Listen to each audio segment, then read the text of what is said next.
They're recording already? Yep.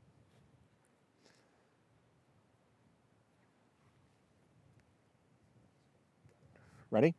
Yep. All right. I'll introduce myself. You introduce yourself. Like, we'll get, once again, not one. Let's just do it. Like, the best podcasts I've ever had have all been like conversations.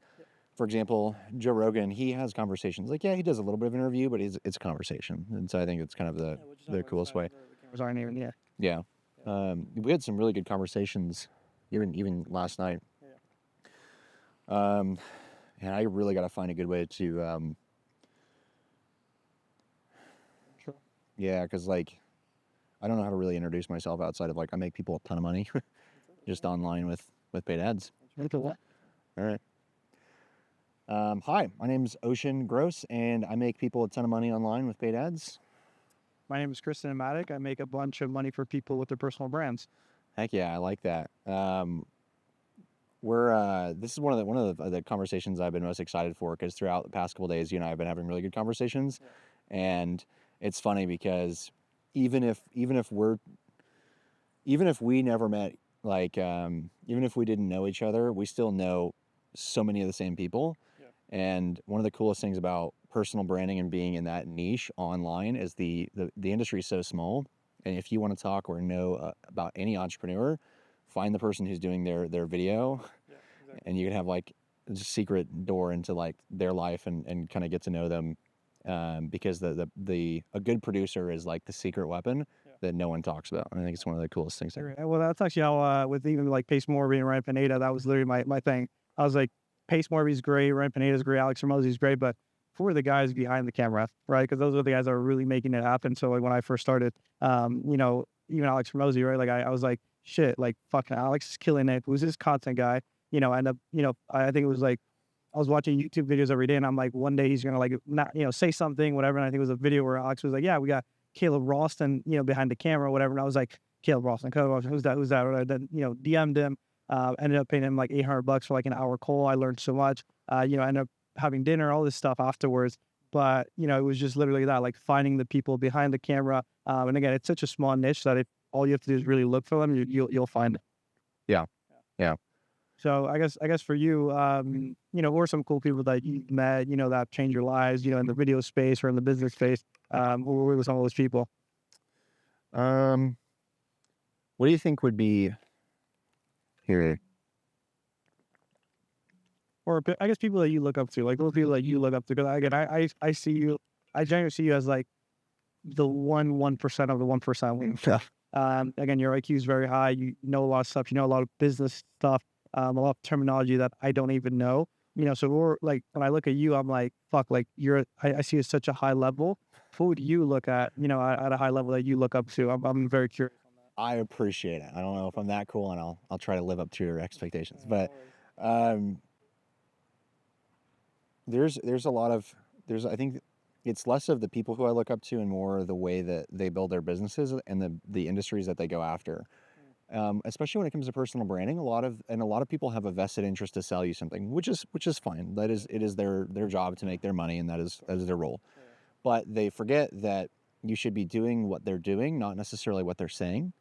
So their thing is, hey, buy my course, fit inside of my dream, and then you can also get your dream as well. When in reality, they're actually doing something different. And one of the things that I notice across all of them is they're doing some form of mergers and acquisitions. They're focusing on value in a business, what that value is. But most importantly, I think there's tons of information out there, and you just have to distill it down to who has the right information. Finding that person, I couldn't say that I've done it. It's mostly just trial and error, and it's not one person, it's finding a bunch of people, the things that they have in common. That's what I take seriously, and I look at them like, okay, they're all doing the same thing. Got it. So what do you think wins at the end of the day? So before I asked this, actually, so one of the things that Pace Morby told me and like stuck with me heavy was... He does real estate, right? Yeah, he does. Okay, yeah. He's in the real estate space. One of the things that Pace Morby told me was, I asked him, I was like, Pace, what business are you in? He's like, what do you think? I said, I think you're in real estate, you're in sub two. He's like, I'm literally not in any of those. I'm like, so what business are you in? He's like, I'm in the business of Pace Morby. I am the product, I am the service, I'm everything else underneath to make more money. So I feel like a lot of people are kind of not that. They're just whatever's underneath. And that's why these top guys are making the most money. So for me, it's really clever. I'm like, it really is the best marketers that are winning that, like the service with the product. So what's your take on that? Yeah, no, I think you're completely right. And I love personal branding for that reason alone. I will say this one thing that I have not, that I would love to go deeper in, is I have yet to find anything good out there on what is personal branding. You hear a lot of like theories or themes of like, it's what you believe or who you are, or, you know, your hobbies and interests and that kind of thing. It's like, okay, that's kind of cool, but what is personal branding exactly? And it would be interesting to go really deeper in that. When I say nobody, I mean, I've searched a lot of people with personal brands. I haven't seen any kind of good content on what a personal brand is. But I think I think it is the best investment that you can have. I don't think that there's a better investment right now. And my belief is that partnerships are the new oil, and the way to like extract those partnerships are through content and building a personal brand. If I had to like give a rough like generalization, I think personal branding is who you are, yes, but once again, it's because I haven't found like the exactly like what is that. For me, this is what I think personal brand is. I think personal brand is just influence. That's what it is. Like, Okay. if you have influence, you have a personal brand. So you're influencing people to do whatever it is, to buy this, to buy that. What if personal brand is your reputation? That's part of it. If you have bad reputation, you can't influence people. Yeah. Right. So I think it all boils down to like the much, maybe But your influence is downstream from your reputation. pretty Well, I'm trying to figure out what the source of personal branding is. got it. I know it's kind of hard to hit, but for me, again, that's kind of what I see it as. If you have, not saying influence is a personal brand, but if you have influence, you have a. I think that's the reason you have a personal brand, is to have influence. At the end of it. 'Cause Yeah. Why else would you have an personal brand if it's not to influence people to do a certain thing or push something? Again, it obviously goes back to your why, but for the most part, I think it's to influence people to buy a product, a service, to better people, whatever it is. Hopefully it's impact driven. Hopefully, but again, there is people out there that use their personal brands in a bad way. Yeah. Yeah. And scam people. There's scammers out there. Yeah. So I think it's like really, I guess, and that's the scary part, is that some of these guys have personal brands are such good marketers that you can't tell if they're good or bad, or bad intentions. You're like, shit, I'm just such good at influencing me and marketing me as a certain thing that I'm going to pay you. And then you end up, getting fucked over after because Yeah. it wasn't, what they were selling or whatever. And finding, it's funny that you say that about like either scamming or maybe what I heard is like mentors leading you astray a little bit. Yeah. I had a couple mentors who led me astray because their cap was like I had instantly, well, no, I had pretty soon just surpassed where they had. And so then I started asking questions like, okay, how do I scale this? How do I maybe get multiple locations? What does that look like? And they didn't have the answers to those questions. So I had to find like different and new mentors. So if you have a mentor or you're looking up to someone and they haven't done what you want to do or don't have the life that you want, or like if you have bigger goals than the person that you're taking advice from, I think that's generally a bad idea. And you can have like different niches, right? So there's like, a business mentor that you look up to. There's like maybe a personal life mentor. I don't have one of those, but maybe there's a spiritual mentor. Like those are people who you could look to in certain areas of your life and say, this person has the characteristics and traits that I would like to see more in myself. So I'm going to trust this person's advice in this area. All right. And I kind of want to dive into, because it's interesting. Like I felt like I knew everybody in like the casting space, and I kind of recently pretty much found you, and I was like, who the fuck is this dude?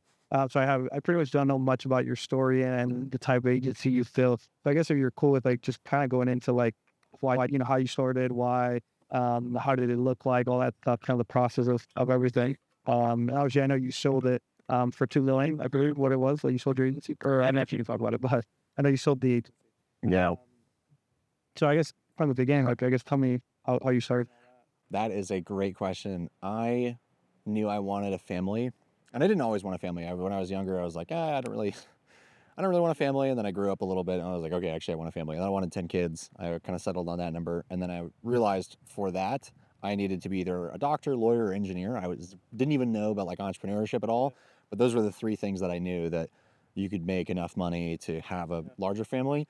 And then I remember talking to someone who it was back in the day, and I did a LAN party with this guy. He was the first entrepreneur that I met. And LAN party, was it like LAN party? like video game LAN party? Yeah. Okay. Yeah, video game LAN party. I think it was Metal Gear or something like that. Okay. They're really buff dudes who like, I don't know what the Gears of War. Okay, yeah, it's been, you can tell me how much I know about video games now. Gears of War LAN party, and I remember talking with him, and I was like, yeah, so what's this entrepreneur like? You're running like an agency. What is that? He's like, yeah, I'm making like 10K per month, and for me, I think I was super young. I was like, that's more money than I could even fathom. Like $10,000 a month. Like I could do anything with $10,000 a month, and after like learning from this guy, I was like, I think I can be an entrepreneur. I want to look into this more.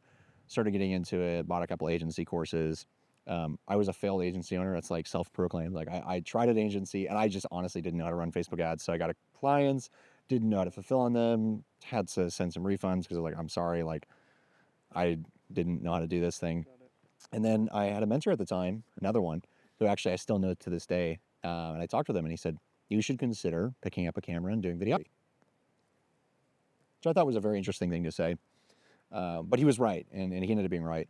Part of it was, I think, because the value that you can exchange is more concrete and there's more understanding when you deliver a video. It's a product. And then it really helped me understand like the principles of business through video production. And I was doing anything. I was doing like weddings or events or whatever, and didn't really know a whole lot about business videography. And I got into that because I was like, wait, these are the guys who are making money. I did a couple weddings, didn't enjoy them. And so for me, I was like, all right, I'll do business videos. And this was right before Hormozi started doing short form content. And then as soon as he did short form content, I found out about Ryan McGinn and what he was doing. And I was like, okay, that's big. And so when we first started, we could get someone on TikTok. We could guarantee 100,000 followers in the first 90 days of working with them. Yeah, that was, yeah, it was super early on. And we could post like a video a day or up to 5 videos a day, maybe. Like we could do a video a day and we would hit 100,000 followers. It was super early on. And Is that a specific strategy, or is it just so new that just? Yeah, it was just so new. It was like, so the demand was there, but the market was like, no one was doing these kinds of videos. There was only like Hormozi and a couple other people. And I was like, all right, I think we're onto something here. So we did that for a while. And then it got a little bit saturated. Once again, like, supply and demand, competitors came into the market. And then I was like, okay, we had some people who were really successful with video and some people who were not as successful with video. And we found that everyone who was the most successful with video content was also running ads at the same time. And I didn't have a name for it at the time. I just had like intuition. And I was like, okay, well, if these guys are getting better results, then we should just target these guys. And so we kind of like, it's like Harvard doesn't take F students and turn them into A+ students. They take like A students and turn them into A+ students. And so that's what we looked for, is we, instead of targeting like any businesses, we would just say, all right, businesses who are specifically running ads and doing it successfully, we can do video content for you, which meant our results got better, which means we got better referrals, better results, better profits, and better business. Like it was just this really good prolific circle that allowed us to, just do more and better of it. And then I was like, okay, videos are still limiting because you can't really sell. Like it's a very arbitrary thing that you can sell. You're like, yeah, it'll kind of help you make more money, but when you put a number on it, it's like really difficult. Yeah, I agree. So then we started looking into ads, and then, How were you getting clients? What were your lead acquisition channels? When I was early on, I tried email marketing, totally failed at that. I tried like cold DMs, networking groups. I tried that. None of that worked. And it was the hardest thing ever. And then I figured out paid ads, and it took me years to figure out paid ads. And once I cracked it, we got consistently for ourselves about 1 to 12 return on ad spend, which is really good. I think industry average for service-based businesses is 1 to 10. So we're beating it a little bit. And that was the only thing that allowed me to scale without paid ads. It would just, it may have been, there could have been other ways to do it, like networking or some partnerships. But And when you mean crack the code on ads, like say, like what were you doing before that you made that crack or whatever that was like a game changer? It was just paid ads. It was just like the offer was already good. You just had to get more people to know about your stuff. So cracking the code was actually running ads. Like, Yeah. got it. So were you profitable, or were you getting good results just right off the bat, just running ads? Yeah. The month one we ran ads was our like biggest month, and it had beat like our 3 months previous combined. Okay, so let's do this. Can you recreate your ad, some of your first ad? They're actually pictures. Yeah, literally just a picture, a selfie of me taking a picture like with a camera and being like, "Hey, if you want video content, like, send me a message." Interesting. And how did that funnel look like? So they would click the photo. Was it like landing page or how did that look? It was just a basic ad form. So at first we went for volume and then we kind of optimized later on down the road once we had volume. So we went for a volume of leads, really low cost per lead, relatively cold and more difficult to sell to. And then after we started figuring things out, like, okay, you know, this is how we run ads. This is how we get leads. These are better leads, worse leads. If we put a VSL in there, we're going to get more expensive leads, but they're going to be better. So that's kind of how we went about it. With your agency currently, is that still the main like source or lead acquisition channel? Is it just ad? Yeah, paid ads is what we do right now. We just had so many referrals that we just like, this isn't the business that I want to scale to 100 million. So I'm just not going to run paid ads to this one.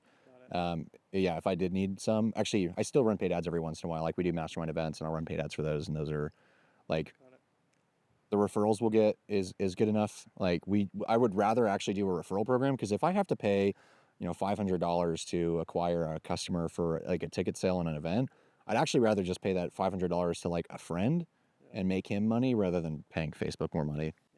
So I guess so to go back on your story, so like kind of build me up or go to the process of like how you went from from 0 to 10K from here to here to the point of selling it. Like how did that whole thing look like? Because for me, like obviously I've never thought of selling it, but I'm curious on like how you went through that progression to eventually be like, oh shit, I can actually sell. Oh yeah, I didn't have that realization until someone else told me.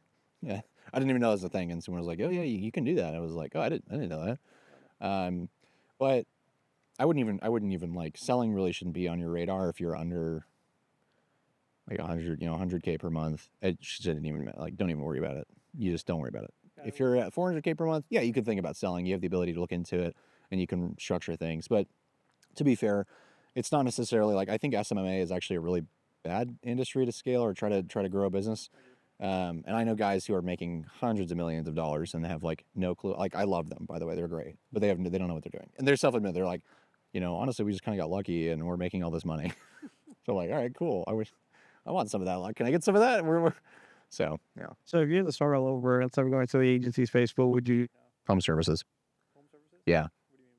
So anything that a home has, it has a roof, it has windows, siding, renovations, foundation repair, like all of those. That's an example of home services. But if you want to look at volume for a business, you look at what are the most expensive things. And so the equation for the finding out if I want to go into this industry is number of potential units sold times lifetime value minus the amount of competitors in the space. And what we found in the home services and I think this is probably going to be good advice for like the next 4 years or so. This may go, that's kind of complicated. Essentially, it's going to be good for 4 years, and then in 4 years from now, it's going to get way more competitive. Is my theory based off of what I've seen. There's been a couple other people in the market who are way smarter than I am, who are doing hundreds of millions of dollars, and they're like, we probably got another 4 years before this changes. But if you just look at the equation, number of potential units sold, and then LTV is a part of that equation. Yep. The two most expensive things on a house are a roof and a foundation. Roofs are generally more replaced than foundations because of storm or just general like weathering. So the number of potential units sold on a home for roofing is more generally than foundations. So then I was like, okay, that's the one I should go with. Highest LTV, higher number of potential units sold, and the competition right now is not as bad as it's going to probably get. And I think, and it's also really scalable. I know guys like accidentally create a $10 million roofing business and they're like, well, we just kind of like knock doors. I'm like, you don't have like an accountability chart? They're like, what's that? Accounting? Like, we just kind of like collect money. I'm like, wow, that's so cool. So kind of go back to like the content agencies. A lot of people I think watching are more like content agencies. Yeah. But I think that's a good thing. I think like know a little more. Do you want to get into all that? Because I think for me personally, I think content agencies or cap at a certain thing, like to hit 100K, like it's pretty fucking tough. Yeah. Right. Like I would say majority of the people, watching whatever might not hit 100K because there's so many things that go into it. Yeah. Even like I know I think the biggest content agency I know is making 200K a month. I don't think I've seen past that. Have you seen past anything like 200K a month? Just content agency. Yes, but they're running different models. So I think there's a couple different ways. One, you could do kind of like a brick and mortar studio model, and that's one way to do it. And I think that one probably maxes out at 100K, not because of the level of the business owner or anything. I just think people are not willing to travel like a certain distance after a certain point, and you could just open up a new location and do 100K in that location. The second one would be doing content at like super high ticket for mid-market businesses. So mid-market's like above 10 million in revenue. They can afford to pay for more videos. And then you have to make sure that your videos are high quality enough to be able to sell to them. And I know of a couple companies, I think two of the biggest, one of them is Chamber Media, which he actually exited, and his was like 17 million, I think. And Were they doing ads as well? yeah, they were. So I guess that's different. That's not a pure content agency. Lemon Light Media, I believe, is one of them, and they're doing, I think, from what I looked up online, because obviously it's so hard to find someone's revenue numbers. I think they're doing around 18 million, and I think they just do content. I haven't seen anything about ads on there actually. What's their model? Like, what do you know what they offer? Yeah, they sell to mid market, and their like minimum video I think is somewhere around 20 or 30K, if I had to guess. Like I didn't actually probe, but just looking online and seeing what they did. What they did really well is they integrated technology into their business, into their offer, and then they just got really clear on the problem that they solved. And the problem that they solved was when you're working on these larger sets, it can get a little bit confusing because there's so many moving parts. There's like DP, then you have to find out rentals, then you have to find out if you're going to need any gaffers, if so, how many, what does that look like? So quoting out jobs becomes so complex that it's just messy. It is what it is. That's business, right? Yeah. And so they just got really good and efficient at solving that problem for the people who could afford to pay that price. What do you think is like the biggest like failures that you see kind of agency owners doing? Like, where does something about the biggest bottleneck?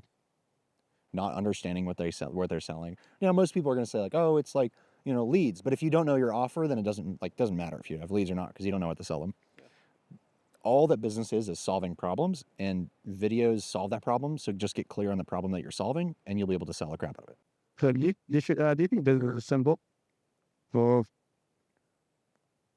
for me, again, there's a lot of shit that goes into it, but I see as pretty simple. You're relatively. I think I would say that business is relatively simple, as in once you figure out, okay, these are the 5 moving parts. Yes.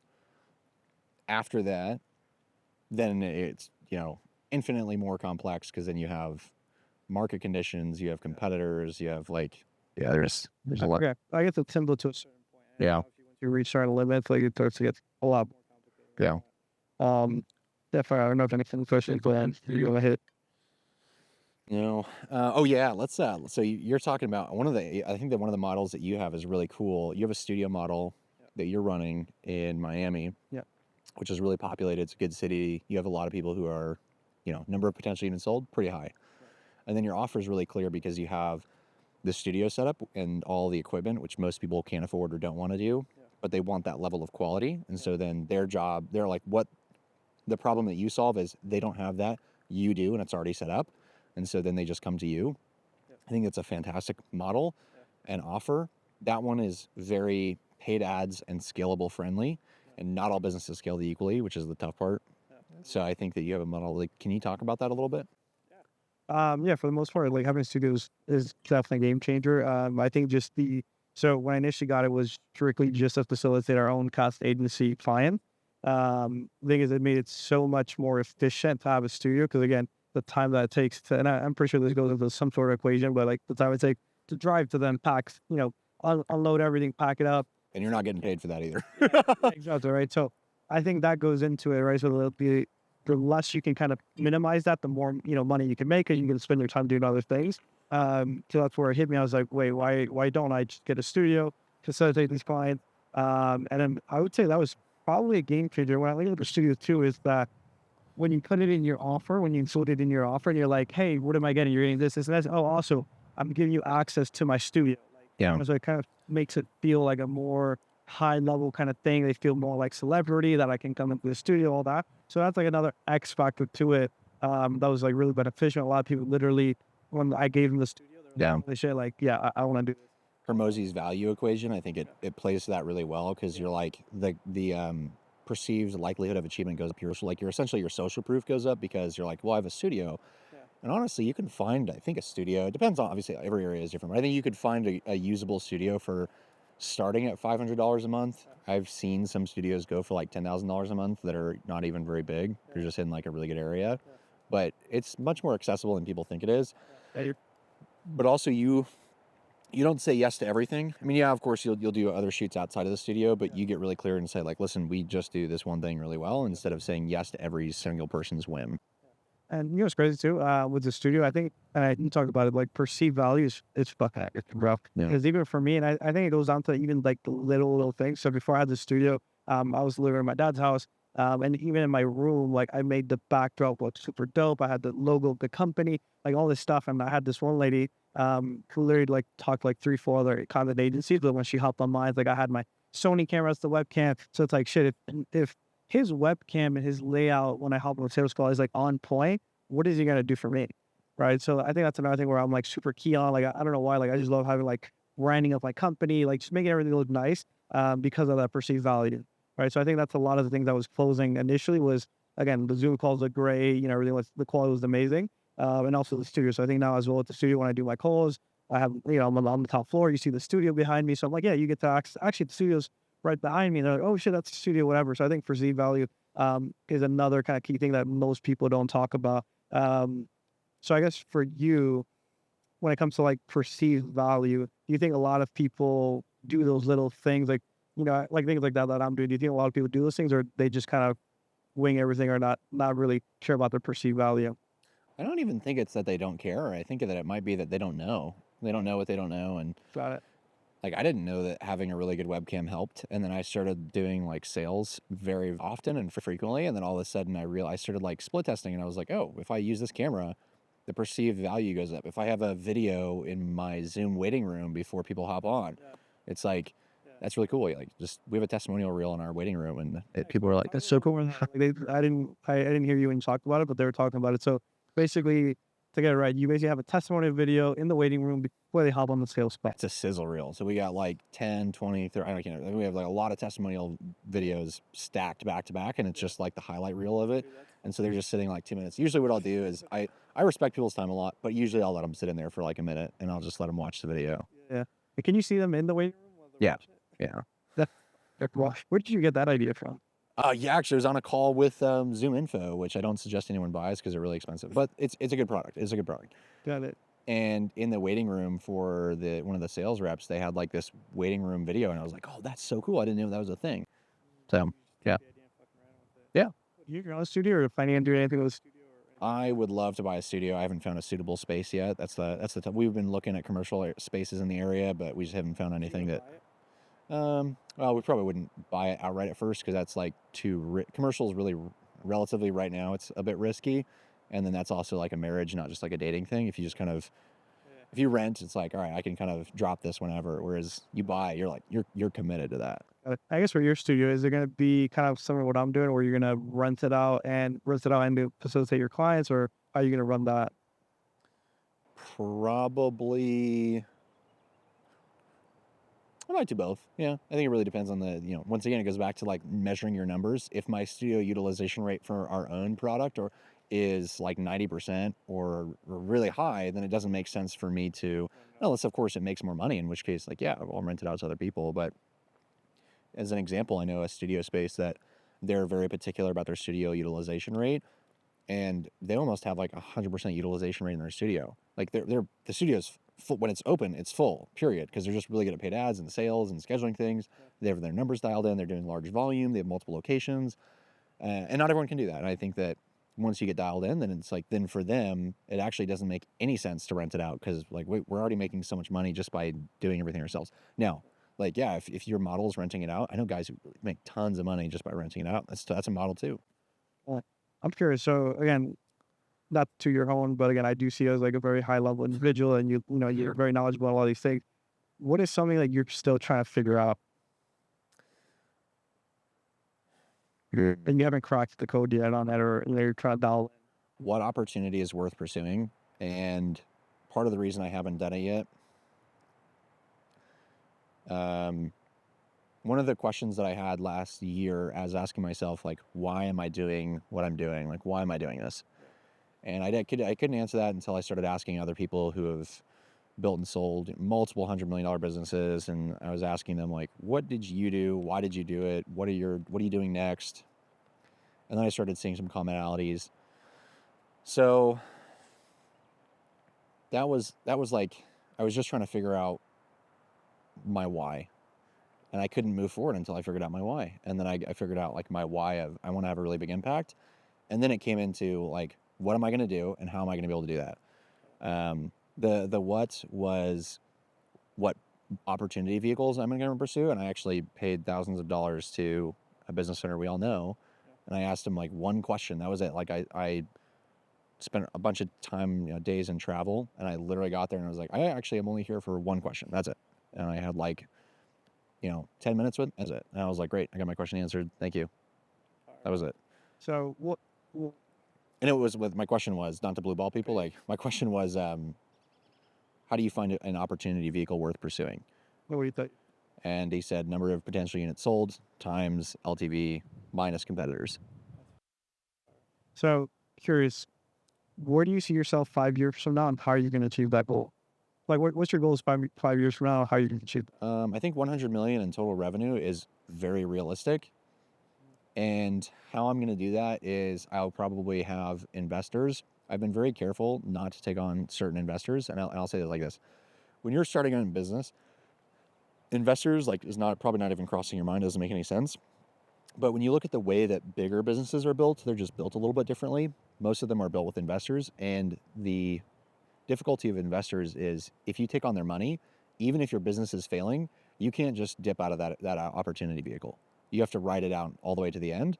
And so you're essentially married to maybe even a broken model because you decided to take on someone else's money and they're expecting their money back. So that's why if you just play around with your own money, if it fails, you're like, I'm out, I can pursue the next opportunity. Whereas if you take on investor money, if you take on other people, like, I believe in you, I'll fund this project for you. Even if it's not working out, you just have to try until you literally can't try Where anymore. do you find these investors? Oh, they're everywhere, dude. Money's everywhere. Like people like to think that I don't know how I'm going to find the funding for that. Actually, dude, money's everywhere. Really what it is, your opportunity is probably not good enough for them to invest in. So you have a good enough opportunity that will just pretty much find you. That in a way. You definitely have to go out and find them. But if you have like a really good pitch deck, essentially you're just saying, hey, you have money, I don't, I have an opportunity, you don't, and information and time and the ability to invest in this opportunity. If there's, I can just put my money in a Vanguard account and get and I think they're over 10%, but a 10% rate of return on that money. Or I could, you could say, hey, our projected return this year is going to be 30%. So we'll beat the stock market by 20%. That's why you should give me money. And then you're going to get a good return on your money. That's all they're looking for. So if you can provide that. What would you change differently if you had to kind of start all over, or if you had to go back in the past? I would have invested in my personal brand more. Interesting. So are you currently investing in, I think I asked you this, but yeah. Are you currently investing into it right now? Oh yeah, absolutely. Doing mostly content, and I didn't realize how going from good content or good enough content to great content is extremely difficult. And when you mean investing in your personal brand, give me more details on what you mean by investing. Right. What do you do there? Video content, networking, really going to meet people. I think in-person events, I think the demand for in-person events will go up in the future, especially with AI and things like that. People are seeking out high quality information. And if you look at, people aren't not spending money on education, they're just not spending it in college. And so they're actually buying things like courses or consulting programs or mentorship from people who have done really big business. Right. It's crazy. I don't know if you think what you hear with all the networking events, but I think Ridge's thoughts is that networking events are a waste of time. What's your thoughts on networking? Yeah, most networking events, the local ones, are mostly garbage. Yeah, no, those, but the bigger ones. So the right ones, for sure, absolutely. Yeah, no, I've gotten huge ROIs. They're all cost negative though. They're all you're going to lose money on the front end, and you're not going to get anything in return for it. So, which is, you're going to lose money on the front end, by paying a ticket. Yeah, you'll be buying a ticket. You're spending your time to go out there. You're investing all this effort into it, and you're not really seeing a return. But I think some of the best returns have been from networking events. Got it. Well, I agree or disagree. I think there's like opportunity costs, so I think that's kind of what it is. It's opportunity cost to go out there. But it's a net negative at first, is Yeah, just yeah, what I'm yeah, saying. of Yeah. course. Low key tip. Again, don't suggest doing it. I do it, whatever. But every necro event I've ever gone to, I've never paid ever. Like literally, if you walk into any necro event with a camera and have confidence, and no one will question it ever. So I think I've gone to like $30,000 masterminds that people have paid. I've literally just walked in. That's so funny. Yeah. I did that once with a first class seat on an airplane, and I was so tired. I can't remember what I did. I was so sleepy. I was out of it. I had just like this is a red eye, and the plane was like half empty, and I definitely did not have first class tickets, and I just went up there and sat in like because I saw it was empty. I was like one of the last people to board, Yeah. and then like the flight attendant comes by with tickets, and she's like looking at seats, and she's like whatever, and she just like walked away. I was like, oh, good. Like I really wanted to go to sleep. I think for me, like kind of like an X factor thing for growing businesses, at least for sure, content agencies, is a lack of people having confidence and conviction.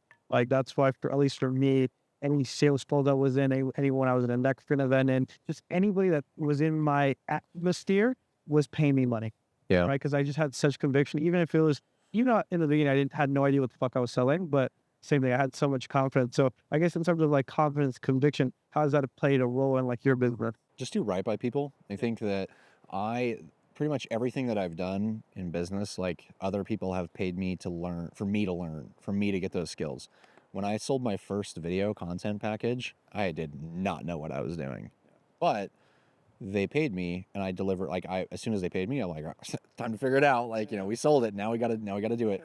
And so I think that's one of the things that I took from like, you know, Yeah, I think it's just pay now, figure it out after. yeah. That's it, type of To thing. an extent, like if you can't, if you're not or if you don't have the ability to fulfill on it or subcontract it out, then you probably shouldn't take the money for it. Got it. So let's kind of like break this down. So a lot of people that are watching right now, they're let's say in the 5 to like 10K a month range. What are some like actionable steps they can do right now to just start scaling their business? Get super clear on what problem you solve. Get the leads next.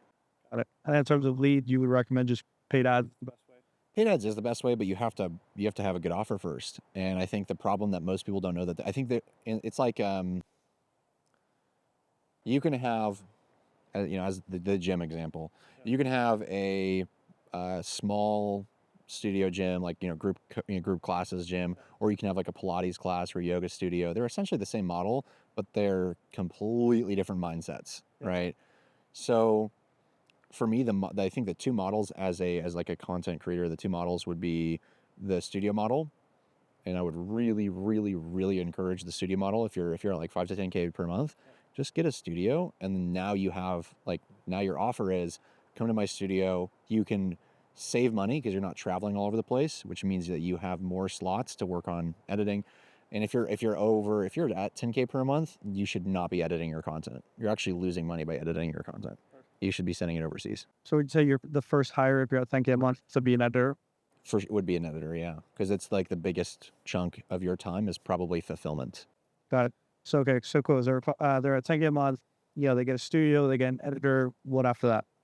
Then I would do local ads, and I would say I'd pick a niche like real estate agents or whatever, and I would say, hey, for $1,500 a month, you can come to the studio, you get this many reels, or even better, you could have a free offer, and you could say, what I would do is I would have a group kind of coaching thing. I'd say, hey, you're gonna get 8 reels, or you can have like an 8-week video challenge or something like that, and say, hey, it's absolutely free. So that's your offer is like for video content. If you want to start making video content, this is an 8-week free challenge to get your first X many amount of videos posted. And then as people come in for the free offer to get their first amount of videos posted, and that's like the reason it's a group thing is because it's less for you you don't have to spend all this time on fulfillment. As people come in for the group thing for free, and I probably spend $50 a day on these ads, then you can say, hey, so you're interested in the free content, or you're actually interested in getting paid content. And if they're not, like just give them the free stuff, and then that's fine. But then you're talking to people who have clicked on your ad because they wanted video content. So more than likely they're in the market to buy what you have to offer. It's one thing I think about a lot too. Is You can take that clip to the bank. one of the things I think about a lot is I feel like content agencies aren't going to be your like 2, 3 years from now? I feel like it's gonna get so commoditized. So what do you think like these content agencies can do to like basically stand out or make sure they're still in business 3 to 5 years from now? I actually disagree with that. And the reason I disagree with that is because people, when they go inside of a studio, they're actually more paying for an experience less than, I think in maybe 3 to 5 years from now, you can just upload a facial scan and just do AI content. Like I think that we're going to be there. You think that's gonna be the next? Yeah. But and so like everyone's going to have access to content at this point.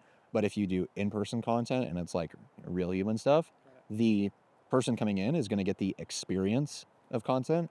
And then they can have like essentially it's the bragging rights of like, oh, actually my content's not done by AI, like mine's. Yeah, that's what it is. I agree, and that's the one thing I literally was talking about this with Julian was I think something that stands out with us is that we give you an experience, right? Like so for me, we're not just coming in, putting your tripod, hey, do these videos, and we're out. Like no, like we'll literally go out to dinner with you. We'll go, we're going to the Bahamas literally like two days from now. Go on, do all these kind of cool things. So it feels like an entire experience, not just the content itself. And the studio goes into that as well, right? You come to the studio, everything is nice. We treat you nice. We give you the water bottles. We're directing you, right? So it's a lot more hands-on than just like, yeah, we'll do your content. Hey, shoot these videos. Okay, cool, send it over. So I think having experience is another thing. So for you, you think in person, if you do not have in-person shooting or in-person experience, you'll be out of business in the next 2 to 3 years? Yeah, I probably wouldn't say they're like be out of business, but it's gonna once again your competition is gonna rise so much because everyone has a phone now and phones shoot really good content. Yeah. There have been people who come to me and I'll be like, honestly, I think you should just shoot videos on your phone and just upload them for a while. Got it. Okay, cool. I've been asking. That hurts to do too because you're like this person wants to pay me, but I also know that there's something else better for them, and so I just have to like tell them like Really? I don't think you should buy this. Okay, so I guess so for you, even if it's not working with you, not paying you, you give them a better option. Well, yeah, because it's doing right by someone instead of getting money, which is And I was really you believe like obviously you do the right by somebody, you'll get 10x back or whatever. yeah. I don't really do anything with the expectation of getting something back. I just do it because it's the right thing to do. But yeah, I'm not perfect, but I try. Okay. Well, bro, I don't know if you have any questions for me on that, but just all right. No, I've enjoyed the conversation. I don't think so. I think like you have a really cool model. I think the studio model is really cool. Outside of content, like personal branding, we talked on that. I think we could probably cut this part out that we're talking, but outside of that, honestly, I really enjoyed that. I thought that was really cool. It was really refined. I think it was super value packed. It's not a bunch of fluff. Alex, any kind of thing you think, any questions or whatever, we got talk about it. Yeah. What questions do you have? Nah, bro, you guys pretty much covered it. My only, I was thinking about making you guys. I think like, I don't know how you're gonna release it, but I think like the beginner videographer, a lot of it's gonna go away. Oh yeah, Well, you don't want to, like, once again, it goes back to Harvard. Don't turn F students into A plus. Just find those people who are already doing good with content. So I Ridge in his ads, he talks about if you're doing 5K per month at least as a videographer, then this is free. If a business videographer, because he doesn't take like wedding videographer. You do wedding, like, right, you do a couple weddings fine, but he doesn't like, if they're, hey, can you teach me how to sell more wedding videos? He's like, yeah, that's not what this is. I guess my question to you would be like, at what point, and you kind of talked about it already, but I think it'd be good to talk about on camera. At what point did you realize just running a video business, not enough? Like, Yeah. the ads and everything. Yeah. Well, because conviction and results. I saw that everyone who was getting good results they were running ads. So I was like, okay, the key is not video, it's paid ads and video. That's what it was. Is there specific reason you jumped into Facebook and not like YouTube ads? Yeah, great question. No, I just knew Facebook ads better and it was what I played into. And also the barrier to entry for YouTube is a little bit higher, I think, because you have to spend more money. And but Google has a much bigger opportunity. Like there's more to be able to spend on YouTube, which is good because Facebook can very quickly cap out. And I think YouTube is a higher quality platform. So more expensive, higher quality. I think it's good. I just never like spent a lot of time learning it. But it's my platform that I'm going in on in 2024. Sometimes with media buying just getting easier, I feel like, at least for me, it rises the value of a really, really good. Yeah. That's once again, it goes back to the problem that you solve. And I got really clear on the problem that I solve. Businesses that are big enough should already have their creative teams. So if you know that you solve problems for smaller businesses, then tailor it to the people who you're selling to. So I got clear on the problem that I solved, which is video production for small businesses, and then now you have to tailor the offer around it. And you're right, since media buying is getting easier, it's actually a good thing because it means that you can stack the value of what you provide way easier. It means you can actually include Facebook ads now because it doesn't cost you a whole lot to fulfill on. Simple things like those DMs ads he was talking about, boosting posts. I used to not suggest that, but it's actually gotten apparently much better. And if you're just producing really good content, local ads are so easy now because of Facebook. You just make a halfway decent ad and you're going to make money. Your side question. I know you said something. Why make 100 million? Why that number exactly? I thought, why is that? Well, because it's going to take me the same exact amount of time till a $1 million local pizza business. You can be the best pizza business in the town or the state or even the world, but it's going to take me the exact same amount of time to build that business as it is going to be able to build a $100 million business. Like the people who build, Elon Musk, Jeff Bezos, Bill Gates, like they all build these multi-billion-dollar businesses, and they have the same 24 hours in the day, right? I just might as well go after that. For you, is it a money thing? Like I want to actually make No. a amount of money? I don't really care. Money doesn't really change my life. At some point, yes, more money is good and you'll get like a little bit happier, but I think it's just the amount of good that you can do. And I want to die with zero anyways, so I'll be giving it away. But like, I think that if I can give it away to the right things, then, I don't know. It's a game, right? It's a fun game. Bro. Yeah, bro, I'll kind of like wrap it up, but dude, I appreciate you, having the conversation. I'm excited to see your journey, to be honest. Thank you. You too. This is awesome. Yeah, bro, appreciate it. There's not many people that I meet that like kind of like I'm like, holy shit, like this guy's like at another level. And you're definitely one of those guys. So again, I'm excited Thank you. to get to. I know we're both going to do great things. Yeah. And I know this is not going to be the last conversation. No, for sure. Appreciate you Thank you. for having. Yeah. On Instagram, it's Ocean Gross. YouTube, Facebook, actually definitely X. Follow me on X. I like X. X is a fun platform. It's like for the Jedi nerds like to go on on X. I hate the Reds, dude. Is it nice? It's a cigar. Yeah. No one even uses that. Like I've never heard. Yeah. Yeah. Womp womp. What about you? Where can they find you at? Yeah, so find me Instagram, Chris Cinematic, and then on YouTube, Chris Cinematic as well. So if you guys want to find us, link in the description below. Again, like, subscribe, and I look forward to the next episode. And if you like that video, you'll also like this video as well. So check it out. For CTA. Yeah, dude. Seriously. Thank you. It was awesome. 40 minutes and we just riffed. That's good. 48 hours. It's dead, bro.